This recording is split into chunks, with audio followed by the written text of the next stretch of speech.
Hello, welcome to Magnet Brains Hindi. मेरा नाम है अवनीश त्रिपाठी। तो कक्षा 12 इतिहास का जो चैप्टर 3 यानी बंधुत्व जाति तथा वर्ग हमने देखा, उसमें महत्वपूर्ण सारे टॉपिक्स को देखा। और जैसा कि हम हर चैप्टर के एनसीईआरटी सॉल्यूशंस को देखते हैं, इसी क्रम में आज चैप्टर 3 का एनसीईआरटी सॉल्यूशन लेकर मैं आपके सामने उपस्थित हूं, जिसमें एनसीईआरटी में पूछे गए सभी सवालों का एक मॉडल आंसर देखेंगे और उसके बारे में थोड़ी सी चर्चा भी करेंगे।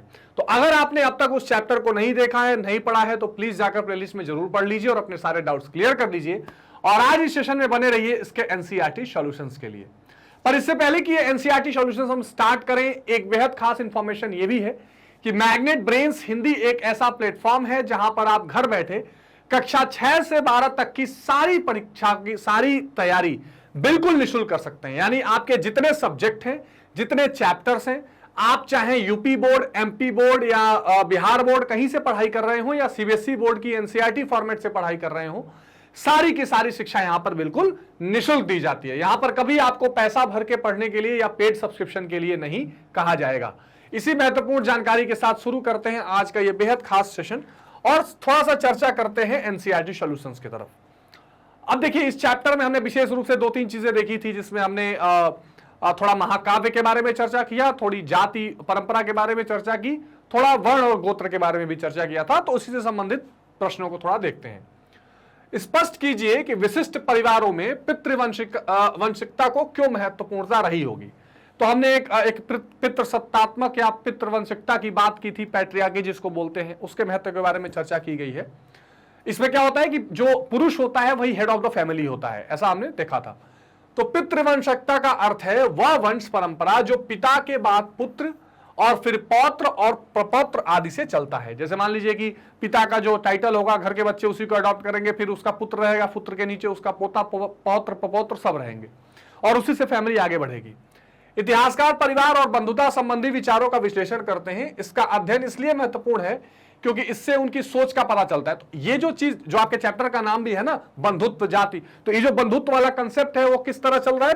पितृवंशिकता से चल रहा है, जिसमें कि पिता के ही चीजों को लेकर आगे बढ़ा जा रहा है। इससे सोच का भी पता चल रहा है कि किस तरह के सोच का समाज रहा होगा। संभवतः इन विचारों ने लोगों के क्रियाकलापों को प्रभावित किया होगा। इसी तरह व्यवहार से विचारों में बदलाव आया होगा। हमें इस बात को स्पष्ट संकेत ऋग्वेद जैसे कर्मकांडीय ग्रंथ से भी मिलता है। और ऋग्वेद में हमने चर्चा की थी किस चीज की? पुरुष सूक्त की। ठीक है, पुरुष सूक्त की। तो यहां पर तो हमने वर्ण व्यवस्था की बात की थी कि पुरुष सूक्त में वर्ण व्यवस्था की बात आई है। अब ये परिवार, जाहिर सी बात है कि संपन्न परिवार रहे होंगे, एक तो ये भी समझ में आती है बात। और ऐसा क्यों था कि पितृवंशिकता की बात चलती थी, इसके कुछ कारण देख लेते हैं। तो ऐसे संपन्न परिवारों में पितृवंशिकता निम्नलिखित 2 कारणों से रही होती। एक, वंश परंपरा को नियमित रखने हेतु। आज भी आप सुनते होंगे कि भाई लड़का होना चाहिए क्योंकि वंश को आगे बढ़ाएगा, कुल को आगे बढ़ाएगा। तो एक तो ये रीजन रहा होगा। धर्म सूत्रों की माने तो वंश को पुत्र ही आगे बढ़ाते हैं, अतः सभी परिवारों की कामना पुत्र प्राप्ति की थी और इसलिए उस जमाने में पुत्रेष्ठ यज्ञ भी कराया जाता था। ठीक है, यह तथ्य ऋग्वेद के मंत्रों से स्पष्ट हो जाता है। इसमें पिता अपनी पुत्री के विवाह के समय इंद्र से उसके लिए पुत्र की कामना करता है, ऐसा भी होता है। और कन्या का क्या किया जाता था? दान किया जाता था, है ना। ये भी इंपॉर्टेंट है। मैंने आपको विवाह के प्रकार भी बताए थे, इसमें ब्रह्म विवाह और इस तरह से कि कैसे कन्या का दान किया जाता है। तो ये सारी चीज भी मैंने चैप्टर में आपसे डिस्कस की है। दूसरा, उत्तराधिकार संबंधी विवाद से बचने हेतु। यह भी महत्वपूर्ण बात है कि पुत्र के ही हिसाब से पितृवंशिकता रहेगी, यानी पुत्र से ही या जो मेल चाइल्ड या लड़का जो होगा उसी से वंश आगे बढ़ेगा। इससे एक डिस्प्यूट हमेशा के लिए समाप्त हो जाता था।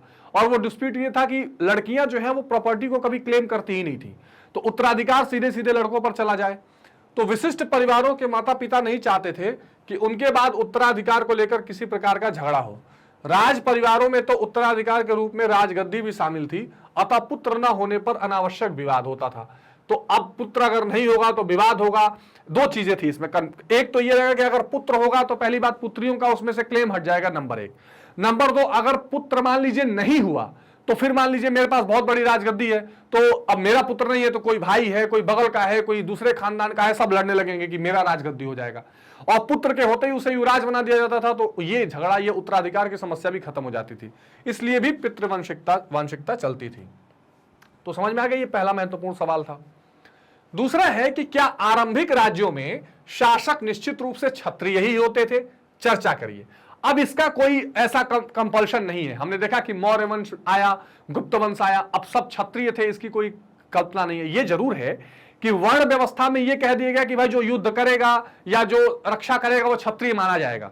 लेकिन जब जन्म आधारित जाति व्यवस्था होने लगी तो सब लोग क्षत्रिय ही थे वर्ण के आधार पर, ऐसा जरूरी नहीं है। कुछ लोग तो हिंदू धर्म के किनारे जैन धर्म, बौद्ध धर्म में चले गए।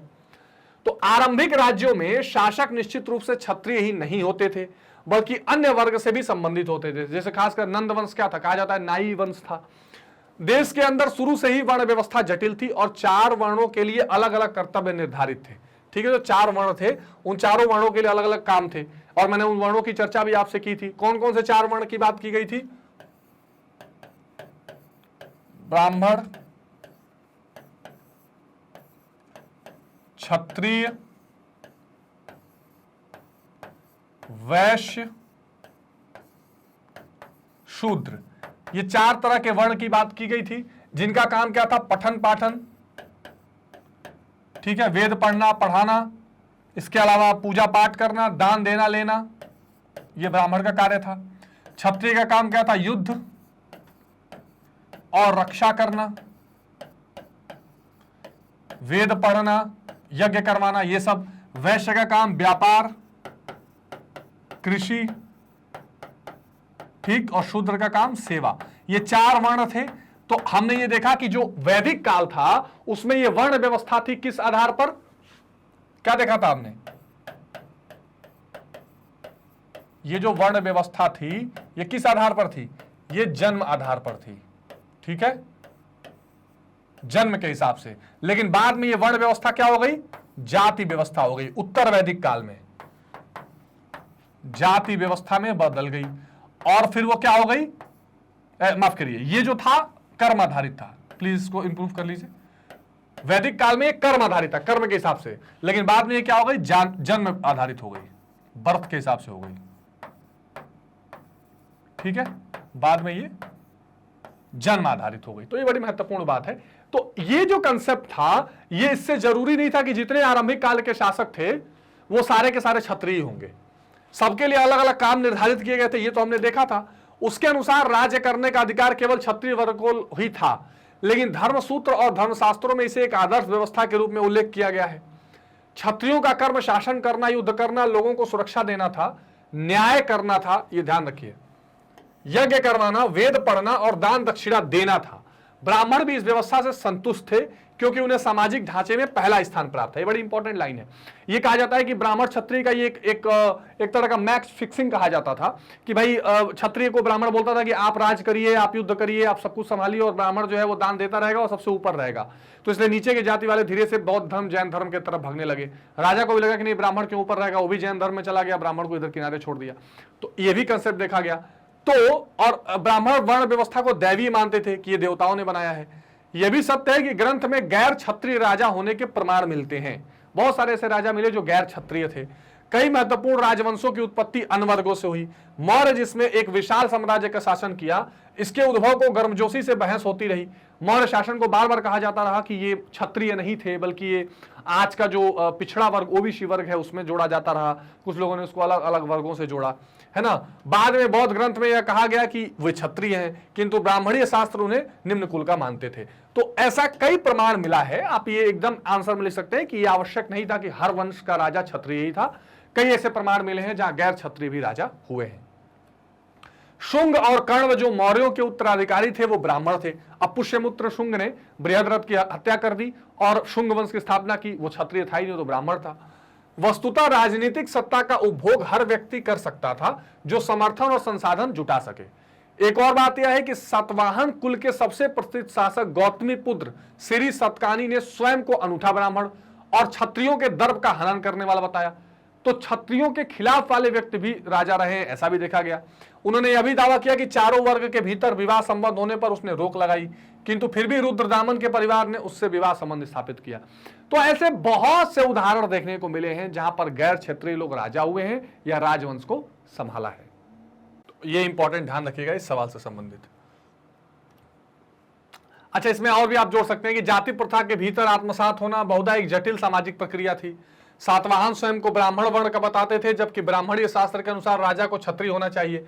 तो वर्ण व्यवस्था की मर्यादा बनाए रखने का दावा करते थे, किंतु साथ ही वैवाहिक संबंध स्थापित भी करते थे। तो लोगों के सामने एक मजबूरी भी होती थी कि हम वर्ण व्यवस्था को भी बनाए रखें, वैवाहिक संबंध भी स्थापित करें, राजा भी बन जाएं और वर्ण व्यवस्था में उच्च भी बने रहें। तो ये समस्या रहती थी। तो कुल मिला के जो सवाल का क्रक्स था उसमें आपको जवाब ये देना है कि यह बिल्कुल आवश्यक नहीं था कि हर राजा क्षत्रिय वंश से होता था, और ये उदाहरण आपको पेश कर देने हैं।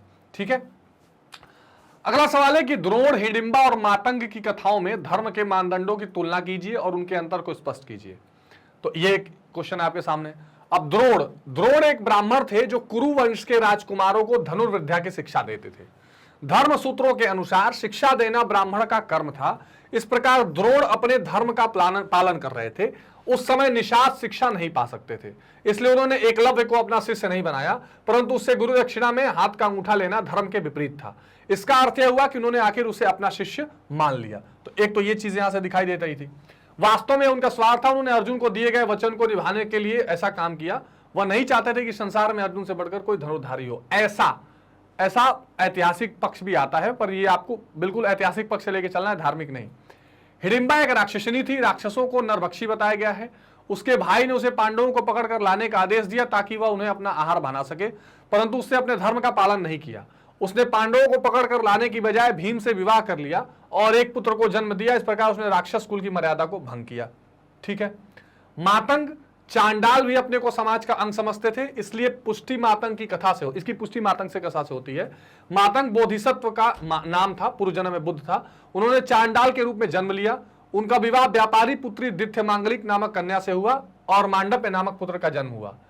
तो भिखारी के रूप में मातंग ने मांडक से उसके दरवाजे पर भोजन मांगा, परंतु उसने उसकी उपेक्षा की।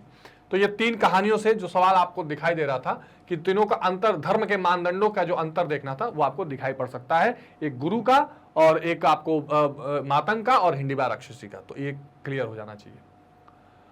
अगला सवाल है, किन मायनों में सामाजिक अनुबंध की बौद्ध अवधारणा समाज के उस समय ब्राह्मणीय दृष्टिकोण से भिन्न थी जो पुरुष सूक्त पर आधारित है? बहुत इंपॉर्टेंट क्वेश्चन है।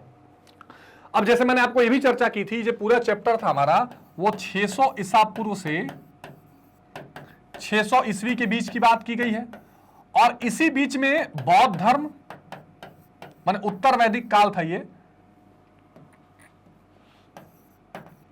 बौद्ध धर्म और जैन धर्म ये दोनों भी फूला पनपा, और दोनों एक तरह से उस समय का जो ब्राह्मणीय पद्धति या जो आप कह सकते हैं ब्राह्मणीय दृष्टिकोण था उसके खिलाफ ये उठ रहा धर्म था। तो ऋग्वेद का जो पुरुष सूक्त था, ऋग्वेद में कई मंडल हैं, उस मंडल में पुरुष सूक्त है। समाज के 4 वर्गों की उत्पत्ति, यानी 4 वर्ण जो समाज के हैं, इसकी उत्पत्ति आदि मानव पुरुष की बलि से हुई थी। ये वर्ण थे ब्राह्मण, क्षत्रिय, वैश्य और शूद्र। इन वर्णों के अलग अलग कार्य थे। ब्राह्मणों को सर्वोच्च स्थान प्राप्त था और धर्मशास्त्र के अध्ययन और शिक्षण का कार्य करते थे। क्षत्रिय वीर योद्धा थे, वो शासन चलाते थे। वैश्य क्या करते थे? व्यापार करते थे। शूद्रों का काम अन्य 3 वर्गों की सेवा करना था। इस प्रकार समाज में विषमता व्याप्त थी और इस व्यवस्था में सामाजिक प्रतिष्ठा का आधार जन्म था। यह ध्यान देने वाली बात है। तो ये जो वर्ण व्यवस्था बनती चली गई वो बाद में जाति बन गई जो जन्म आधारित हो गई। शुरू में कर्म आधारित थी, लेकिन बाद में क्या हुआ, जिसमें आप जन्म ले लेंगे वही आपकी व्यवस्था बन जाती थी। बौद्ध अवधारणा इस सामाजिक अनुबंध के विपरीत थी। उन्होंने इस बात को तो स्वीकार किया कि समाज में विषमता विद्यमान थी, परंतु उनके अनुसार यह विषमता न तो प्राकृतिक थी न स्थायी। उन्हें जन्म के आधार पर सामाजिक प्रतिष्ठा को भी अस्वीकार कर दिया। बिल्कुल ठीक बात। उन्होंने कहा कि भाई जिसका अगर ब्राह्मण के घर में ब्राह्मण का बेटे का पैदा होता है और उसका ब्राह्मणीय गुण नहीं है तो ब्राह्मण नहीं हो सकता, वो स्थायी और जन्म के आधार पर नहीं हो सकता है। ये बड़ा कड़ा विभेद इन दोनों धर्मों में देखा गया। अगला सवाल है, निम्नलिखित अवतरण महाभारत से है जिसमें ज्येष्ठ पांडव युधिष्ठिर दूत संजय को संबोधित कर रहे हैं। अब ध्यान से समझिए। अब युधिष्ठिर संजय से कह रहे हैं, संजय धृतराष्ट्र गृह के सभी ब्राह्मणों और मुख्य पुरोहित को मेरा विनीत अभिवादन दीजिएगा। ये एक तरह से आप कह सकते हैं कि युद्ध जीतने की बात। संजय कौन थे? जो सेक्रेटरी की तरह काम करते थे धृतराष्ट्र के, और बाद में युधिष्ठिर उनसे बोल रहे हैं, मैं गुरु द्रोण के सामने नतमस्तक होता हूं, मैं कृपाचार्य के चरण स्पर्श करता हूं, कुरु वंश के प्रधान भीष्म के, मैं वृद्ध राजा धृतराष्ट्र को नमन करता हूं, मैं उनके पुत्र दुर्योधन और उनके अनुजों को स्वास्थ्य के बारे में पूछता हूं तथा उनको शुभकामनाएं देता हूं। मैं उन सब युवा कुरु योद्धाओं का अभिनंदन करता हूं जो हमारे भाई, पुत्र और पौत्र हैं। सर्वोपरि मैं उन महामती विदुर का, जिनका जन्म दासी से हुआ, नमस्कार करता हूं जो हमारे पिता और माता के समान है। मैं उन सभी वृद्ध स्त्रियों का प्रणाम करता हूं जो हमारी माताओं के रूप में जानी जाती हैं, जो हमारी पत्नियां हैं। उनसे यह कहिएगा कि मैं आशा करता हूं कि वे सुरक्षित हैं। मेरी ओर से उन कुल वधू का जो उत्तम परिवार में जन्मी है और बच्चों की माताएं हैं अभिनंदन कीजिएगा तथा हमारी पुत्रियों का आलिंगन कीजिएगा। सुंदर सुगंधित सुवेशित गणिकाओं को शुभकामनाएं दीजिएगा। दासियों और उनकी संतान तथा वृद्ध विकलांग और असहाय जनों को मेरा नमस्कार कीजिएगा। अब ये ध्यान से समझिए, इस सूची को बनाने के आधार की पहचान कीजिए। उम्र, लिंग, भेद और बंधुत्व के संदर्भ में क्या कोई अन्य आधार भी है? प्रत्येक श्रेणी के लिए स्पष्ट कीजिए कि सूची में उन्हें एक विशेष स्थान पर क्यों रखा गया है। बहुत इंपॉर्टेंट बात है। अब सुनिए, आंसर देखिए। उम्र, लिंग, भेद और बंधुत्व के अतिरिक्त इस सूची को बनाने के और आधार हैं। जैसे एक तो इस सूची में क्या बनाया गया है? उम्र में कुछ लोग वृद्ध हैं, कुछ लोग युवक हैं, कुछ लोग नौजवान हैं। लिंग में कोई स्त्री है, कोई पुरुष है। फिर इसके अलावा भेद में जैसे मान लीजिए कोई दास है, कोई राजघराने का है, कोई गणिका है, कोई कुछ है। इसके अलावा गुरुजनों के प्रति सम्मान एक अलग लिस्ट में बनाया गया है। वीर योद्धाओं का एक अलग लिस्ट है। दासी और दासी पुत्रों के प्रति सम्मान, ये सारी चीजें भी आपको उस सूची में दिखाई पड़ेंगी बहुत क्लियरली। इन सभी को सूची में उनके सामाजिक स्तर को ध्यान में रखते हुए एक विशेष क्रम में रखा गया है। सबसे पहले समाज में सबसे अधिक प्रतिष्ठित ब्राह्मण, पुरोहित तथा गुरुजनों के प्रति सम्मान दर्शाया गया है। दूसरे स्थान पर माता पिता, सम्मान, बुद्ध बांधवों के प्रति आदर व्यक्त किया गया है। इसके बाद अपने से छोटे अथवा एक समान आयु के बंधु बांधवों को स्थान दिया गया है, ऐसा देखा गया है। ठीक है। इसी क्रम में युवा कुरु योद्धाओं का अभिनंदन किया गया है। तत्पश्चात नारी वर्ग को स्थान दिया गया है। इस क्रम में माताएं, पत्नियां, कुलवधू, पुत्रियां आती हैं। नारी वर्ग में अंतिम स्थान पर सुंदर सुगंधित गणिकाओं, दासियों तथा उनकी संतानों को रखा गया है। अपाहिजों तथा विकलांगों को भी उपेक्षा नहीं की गई है। ठीक है, यानी हर चीज को बंधुत्व में ऐड किया गया है, उस समय के काव्य से पता लगता है। ठीक है, समझ में आ गई बात।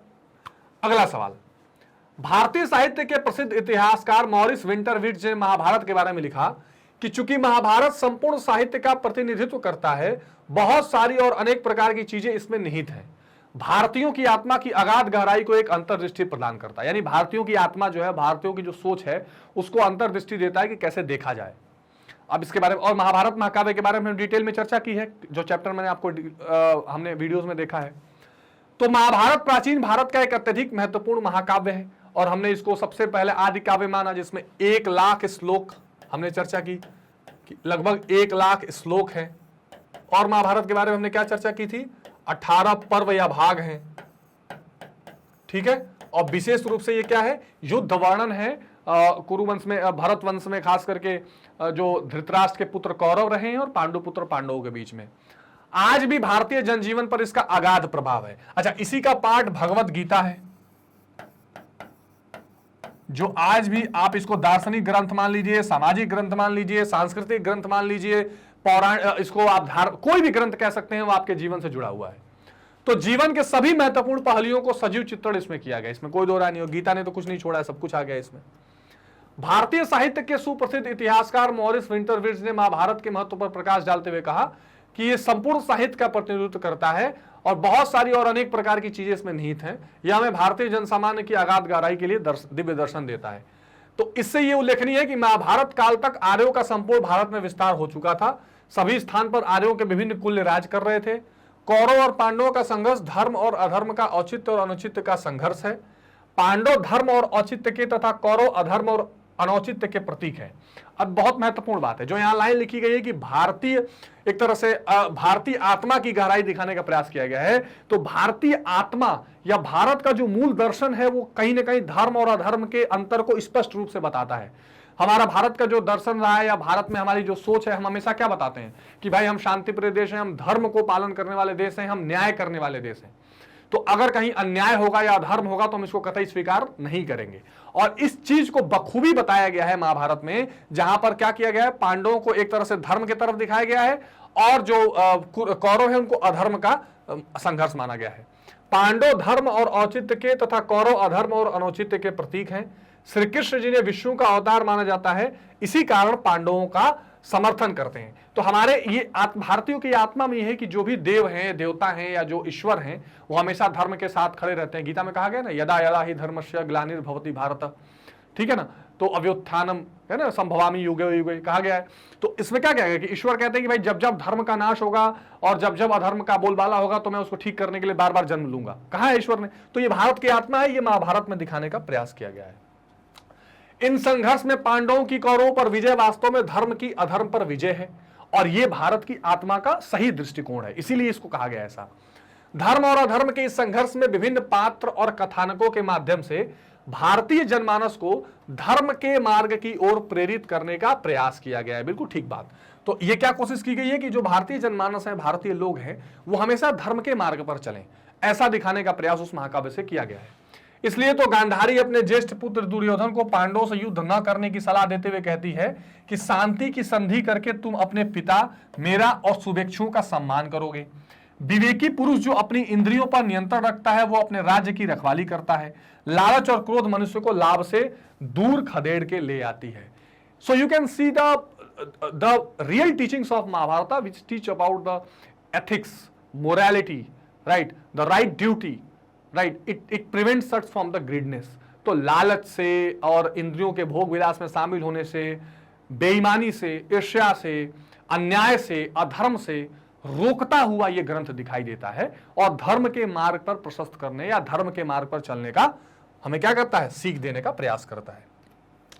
इन दोनों शत्रुओं को पराजित कर राजा संपूर्ण पृथ्वी को जीत सकता है, यानी अपने इंद्रियों को अगर पराजित कर ले और लालच को कर ले। हे पुत्र तुम विवेकी, विवेक मतलब क्या होता है, विवेक को बोलते हैं रैशनैलिटी। विवेकी मतलब होता है कि आप सही गलत का फर्क जानते हो। तो कहती है अपने पुत्र से कि दुर्योधन से कि तुम विवेकी और वीर पांडवों के साथ आनंद से इस पृथ्वी का भोग करोगे। युद्ध में कुछ भी शुभ नहीं होता, न धर्म और अर्थ की प्राप्ति होती है और न ही प्रसन्नता की। युद्ध के अंत में सफलता मिले यह भी निश्चित नहीं है। अपने मन को युद्ध में लिप्त मत करो। इतिहास साक्षी है कि दुर्योधन ने अपनी माता की सलाह की उपेक्षा की और भाग्य ने उसकी। बहुत अच्छी लाइन लिखी गई, ये आंसर में आप ऐड कर सकते हैं कि दुर्योधन ने अपनी माता की बात की उपेक्षा की तो भाग्य ने उसकी उपेक्षा की, वो मारा गया, सब कुछ छिन गया। तो यहाँ पर बताया जाता है कि अपने बड़े बुजुर्गों का भी हमें सलाह की क्या करनी चाहिए, कद्र करनी चाहिए। तो इस आंसर ऐसे आप लिख सकते हैं। उसने युद्ध लड़ा और पराजित होकर सर्वनाश हो गया। महाभारत में भारतीय शिष्टाचार का आदर्श रूप देखने के लिए मिलता है। तो जो क्वेश्चन में जो विंटरविट्ज ने कहा है, इस लाइन में वो स्पष्ट हो रही है कि भारतीय जो शिष्टाचार है, यानी आप बड़ों की बात मानिए, ये भी दिखाई पड़ता है। धर्मपुत्र युधिष्ठिर भारतीय शिष्टाचार का सजीव उदाहरण है। अभी जैसे पहले आपने लिखा था सबको प्रणाम कर रहे हैं, तो ये शिष्टाचार है हमारा। शिष्टाचार मतलब हमारा कोड ऑफ कंडक्ट, हम एक तरह से अच्छा व्यवहार करना है, हमारे जो बिहेवियर अच्छा होना चाहिए दिखाता है। महाभारत के निम्नलिखित अवतरण से स्पष्ट होता है, जिसमें उन्होंने संजय को संबोधित करते हुए कहा है कि धृतराष्ट्र गृह के सभी ब्राह्मण मुख्य पुरोहित को मेरा अभिवादन दीजिएगा। मैं गुरु द्रोण के सामने नतमस्तक होता हूँ, कृपाचार्य के चरण स्पर्श करता हूँ, सबको नमन करता हूँ। ये जो शब्द हैं युधिष्ठिर के, इससे पता लगता है कि क्या है, उनके अंदर बहुत अच्छा शिष्टाचार है, वो वेल डिसिप्लिन्ड है। और यही जिसकी चर्चा मैंने की, मैंने सब युवाओं को मैंने और माताओं को नमस्कार करता हूँ, बुद्ध स्त्रियों को, वृद्ध स्त्रियों को नमस्कार करता हूँ, कुल वधुओं का, उत्तम परिवार में जो जन्मी है, बच्चों की माताएं हैं, अभिनंदन कीजिएगा, पुत्रियों का आलिंजन कीजिएगा, सुगंधित गणिकाओं को मेरी शुभकामनाएं दीजिएगा, दासी और उनके संतान वृद्ध विकलांग को मेरी नमस्कार कीजिएगा। इससे ये वो आत्मा दिखाई पड़ती है भारत की जो शिष्टाचार वाली है। तो शिष्टाचार का यह नमूना अपने आप में अद्वितीय है, मतलब कहीं और नहीं मिलता है। इसमें आयु, लिंग, बंधुत्व भाव के साथ साथ कुलीनता, प्रेम, सुंदरता, दासता, विकलांगता और सहायता के आधार के प्रति शिष्टाचार प्रकट किया गया है। ठीक है, यहां से यहां तक की लाइन बहुत इंपॉर्टेंट है, क्योंकि ये एक्सट्रैक्ट आपसे पूछा जा सकता है। युधिष्ठिर ने सबसे पहले ब्राह्मणों और पुरोहित का अभिवादन किया, क्योंकि इनकी स्थिति सबसे सर्वोच्च है।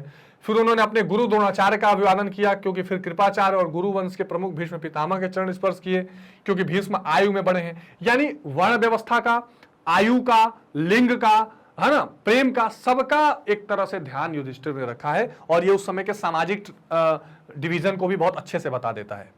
ठीक है, भीष्म पितामह के अभिभावक के बाद उन्होंने कौरवों के पिता और अपने संबंधी धृतराष्ट्र को नमन किया। युधिष्ठिर ने दुर्योधन की दुर्भावनाओं को भुलाकर कौरवों के स्वास्थ्य के बारे में पूछा, कुरु योद्धाओं के बारे में पूछा। अंत में युधिष्ठिर ने वर्ण व्यवस्था के अंतर्गत सबसे निचले स्तर पर दास, दासी, विकलांग, असहायों को भी पूछा। तो सभी वर्णों के लोगों के हालचाल पूछा है। इससे चीजें स्पष्ट होती हैं कि एक राजा का शिष्टाचार कैसा होना चाहिए।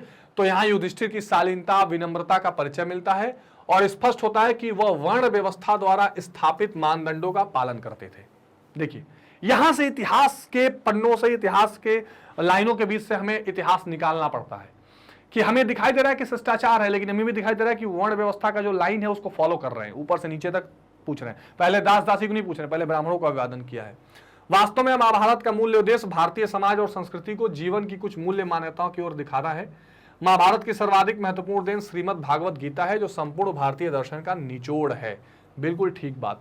पूरा जो भारतीय शास्त्र हैं, वेद हैं, उपनिषद हैं, अगर उनका निचोड़ आपको देखना है तो भगवत गीता आप देख लीजिए, ये भी महाभारत का ही पार्ट है, तो ये इंपॉर्टेंट है। इसीलिए विंटरविच ने कहा कि भारत की आत्मा को दिखाने में अंतर्दृष्टि प्रदान करता है कौन? महाभारत। इसने मोक्ष प्राप्ति, यानी भगवत गीता में मोक्ष प्राप्ति का 3 मार्ग बताया गया है, ज्ञान, कर्म और भक्ति। ठीक है, ऐतिहासिक दृष्टि से महाभारत का सर्वाधिक महत्व तो इसमें निहित है। हम उत्तर वैदिक काल के बाद की कुछ शताब्दियों की सामाजिक और सांस्कृतिक दशा को जानने में महत्वपूर्ण सहायता मिलती है। निसंदेह राजनैतिक, सामाजिक, सांस्कृतिक, नैतिक और आध्यात्मिक दृष्टि से भारतीय जीवन पर इस महाकाव्य का बहुत गहरा प्रभाव है। तो ये इंपॉर्टेंट लाइन है जिसका आपको ध्यान रखना है। ठीक है, तो लॉन्ग आंसर था, और इस आंसर में आपको लगभग इस चैप्टर की सारी चीजें रिवाइज कर दी गई हैं, क्योंकि वो क्वेश्चन ही ये पूछा था कि भाई आप महाभारत को कैसे ऐसा मानते हैं कि वो आपके, मैंने चैप्टर में डिस्कस भी किया है पढ़ाते समय, कि वो भारत की आत्मा दिखाता है। तो शिष्टाचार, उस समय की वर्ण व्यवस्था, इसके अलावा राजा का कैसा बिहेव होना चाहिए, इसके अलावा जो अधर्म है उसकी बात, धर्म है उसकी बात, गीता जो सब सारे दर्शन का निचोड़ है उसकी बात, वो सब कुछ उसमें शामिल है। अब क्वेश्चन ये है कि क्या यह संभव है कि महाभारत का एक ही रचयिता था? चर्चा कीजिए। हमने चर्चा की थी कि जितने सारे उसमें श्लोक हैं और जितना लंबा कालखंड है, ऐसा लगता है कि एक रचयिता नहीं रहे होंगे, इसकी चर्चा आई थी। तो यह संभव नहीं है कि महाभारत का केवल एक ही रचयिता हो। इसकी रचना 500 ईसा पूर्व से लेकर 1000 वर्ष तक रहती होगी और नए नए प्रकरण इसमें जुड़ते रहे। दूसरा, इस महाकाव्य में कुछ कथाएं इस काल से पहले प्रचलित थीं और लंबे समय तक महाभारत लिखा जाना किसी एक लेखक का कार्य नहीं हो सकता। ये मैंने आपको चैप्टर में भी बताया था। अब कई लेखकों का नाम आता है, तो संभवतः इस महाकाव्य की मूल कथा के रचयिता भाट सारथी थे, जिनको सूत कहा जाता था। और इन सूत लोगों का यह काम था कि युद्ध क्षेत्र में राजा के साथ जाते थे और राजा के युद्ध के बारे में बढ़ चढ़कर कहानी कविताओं के माध्यम से सुनाते थे। उनके विजय और वीरता पूर्वक कारनामों की कविताएं लिखते थे और इन रचनाओं का प्रभाव मौखिक रूप से होता रहता था। 5वीं शताब्दी ईसा पूर्व में महाभारत की कथा परंपरा पर ब्राह्मणों ने अपना अधिकार कर लिया और इसे लिखा। यह वह समय था जब कुरु और पांचाल, जिनके इर्द गिर्द महाभारत की कथा घूमती है, राजतंत्र के रूप में उभर रहे थे।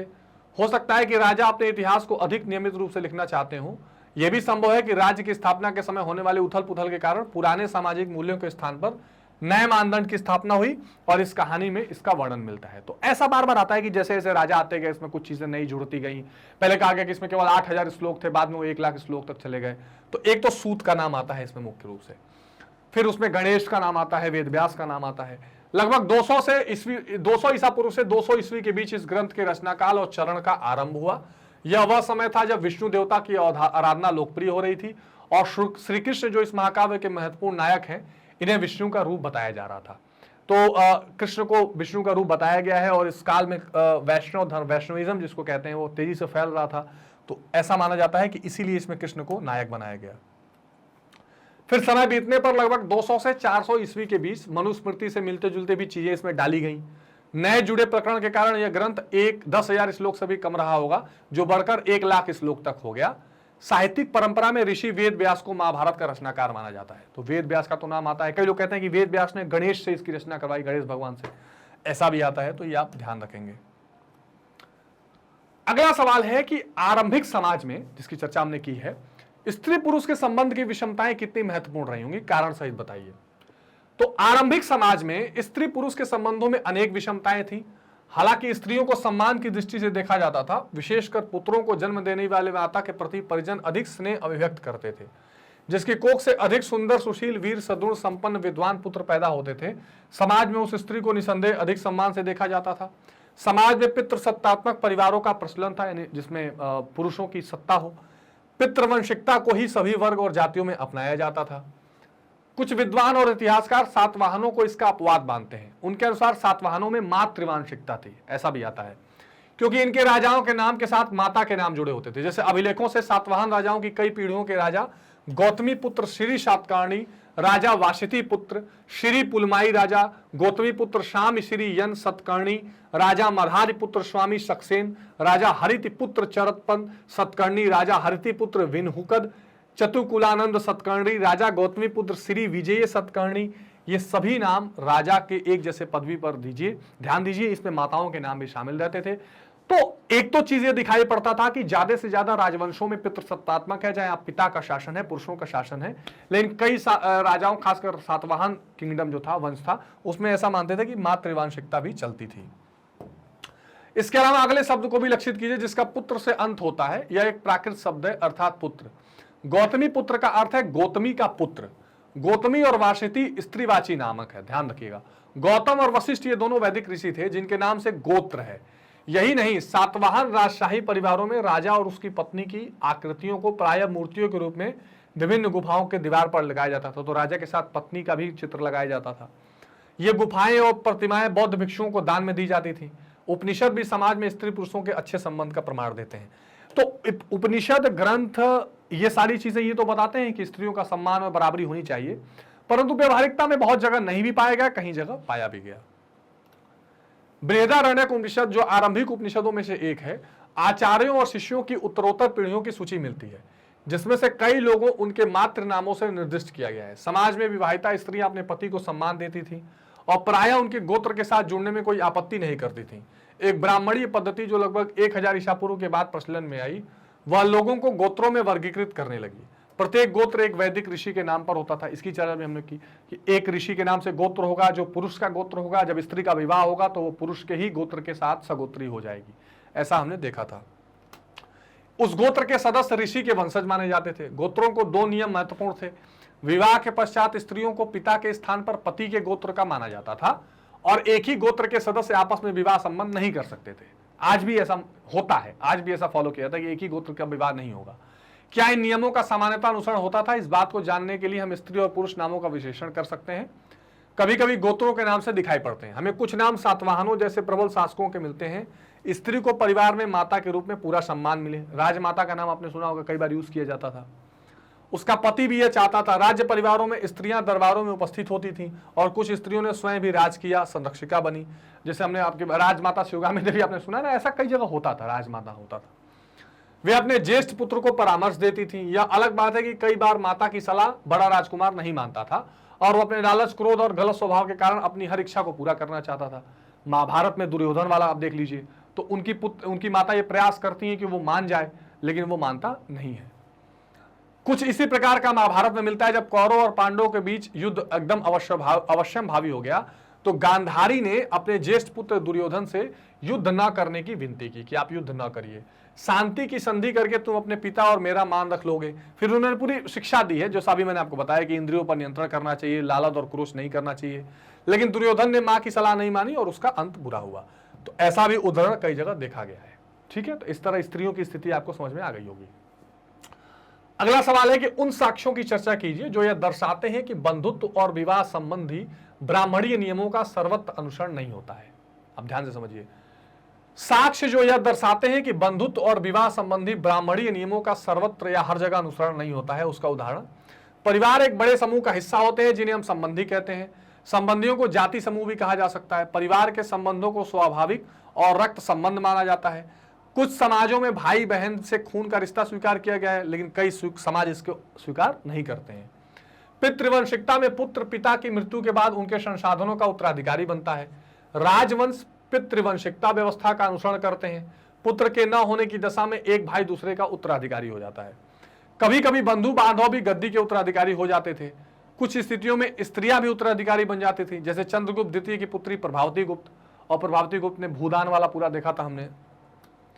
प्रतिष्ठित परिवार अपनी कन्या और स्त्रियों के जीवन पर विशेष ध्यान देते थे। आगे चलकर कन्यादान पिता का सबसे मेन काम या कर्तव्य माना जाता था। नगरीकरण के साथ विचारों का आदान प्रदान हो गया और फलस्वरूप आरंभिक आस्था और विश्वासों को मान्यता मिलनी कम हो गई और लोगों ने स्वयंवर प्रथा को अपना लिया। जो ब्राह्मणीय पद्धति थी विवाह की, उसको पीछे छोड़ दिया। ठीक है, धर्मसूत्र और धर्मशास्त्र में विवाह के 8 प्रकार बताए गए हैं। तो मैंने उस विवाहों की भी चर्चा की है आपके सामने चैप्टर में। इसमें प्रथम 4, जिसमें ब्रह्म विवाह इस तरह की आई बातें उत्तम माने जाते थे, शेष को निंदनीय माना गया है। संभवतः विवाह पद्धतियां उन लोगों में प्रचलित थी जो ब्राह्मणी नियमों को नहीं मानते थे। तो जो ब्राह्मण नियम को नहीं मानते तो नीचे के 4 विवाहों को पर ध्यान देते थे। ठीक है, ब्राह्मणीय नियमों के अनुसार स्त्रियों का गोत्र पति का गोत्र माना जाता था। सातवाहन वंश में इस प्रथा को नहीं माना और पत्नियों ने अपने पिता को गोत्र को जारी रखा। तो एक बार फिर जो क्वेश्चन था कि हर जगह ब्राह्मणीय पद्धति नहीं मानी जाती थी, उसका उदाहरण दिख गया आपको। तो इस तरह से ये महत्वपूर्ण सारे सवाल थे एनसीईआरटी के, जिसके आंसर्स हमने किए। इसका एक मॉडल आंसर आपको बताया और इस आंसर्स के थ्रू हमने चैप्टर का एक ओवरव्यू भी समझ लिया, एक क्विक रिवीजन भी समझ लिया। बाकी सारे के सारे कंफ्यूजन मैंने छोटे छोटे टॉपिक वाइज वीडियोस भी लेसन के बनाए हैं और 1 शॉट रिवीजन भी, आप उसको जरूर देख लेंगे। कोई डाउट इन सवालों में हो तो कमेंट बॉक्स में जरूर बताइए। एक और बेहद खास जानकारी आप ध्यान रखिए कि मैग्नेट ब्रेन्स की अपनी वेबसाइट भी है magnetbrains.com। तो इस वेबसाइट पर आकर अगर मान लीजिए आपने K-12 इंग्लिश, IIT-JEE नीट कुछ भी सेलेक्ट कर सकते हैं। तो अगर CBSE 7 to 12 हिंदी सेलेक्ट किया, क्लास 12 सेलेक्ट किया, तो गणित, इतिहास, भूगोल, राजनीति विज्ञान, अर्थशास्त्र जैसे महत्वपूर्ण विषयों की पढ़ाई आप कर सकते हैं।